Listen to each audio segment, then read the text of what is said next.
OG Alcacid nagsalita na sa hiwalayan nila ni Regine Velasquez. Naging usap-usapan sa social media ang isang post na naglalaman ng balitang maghihiwalay na umano ang mag-asawang sina OG Alcacid at Regine Velasquez Alcacid. Ayon sa mga impormasyon mula sa post, sinasabi na nag-aasikaso na raw ng divorce papers ang dalawa dahil sa isyu ng pagtataksil. Nakita ni OG ang nasabing post at nagbigay siya ng reaksyon sa pamamagitan ng kanyang Threads account. Ayon sa kanya, hindi totoo ang mga ibinabalita sa fake news na kumakalat sa isang Facebook page. Ang headline ng nasabing post ay, Regine Velasquez pinaasikaso na divorce papers nila ni OG Alcacid matapos ng pagtataksil. Nagbigay siya ng pahayag, "This post was sent to me. It is so sad that the owner would spread rumors about our marriage that is so sacred to both me and my wife and fabricate stories about our supposed separation. I-report po natin ito." Bagaman hindi direktang binanggit ni OG kung mayroon ba siyang plano na magsampa ng kaso laban sa taong nasa likod ng nasabing post, maraming netizens ang nagmungkahi sa kanya na magsagawa ng legal na aksyon.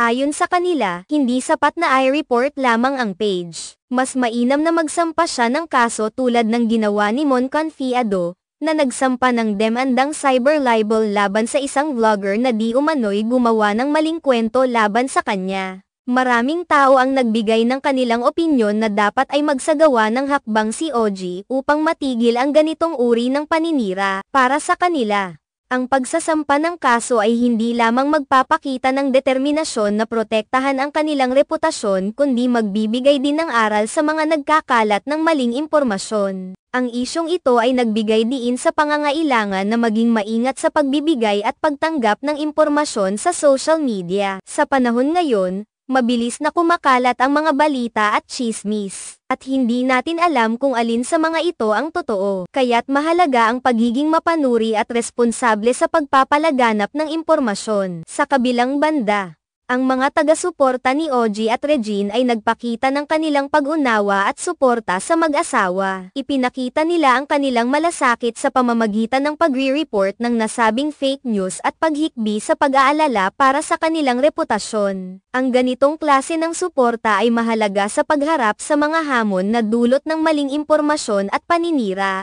Sa ganitong sitwasyon, mahalaga rin ang papel ng mga social media platforms sa pagtugon sa mga ulat ng maling impormasyon at paninira. Dapat nilang tiyakin na ang kanilang mga mekanismo para sa pag-aalis ng mga pekeng balita ay epektibo at maaasahan upang maiwasan ang paglaganap ng mga ganitong uri ng post. Sa kabuuan, ang pangyayari ay nagpapakita ng kahalagahan ng pagiging responsable sa paggamit ng social media. Ang pagkalat ng mga pekeng balita at tsismis ay maaaring magdulot ng hindi kinakailangang pag-aalala at hidwaan, at dapat tayong maging mapanuri sa mga impormasyong natatanggap at ibinabahagi.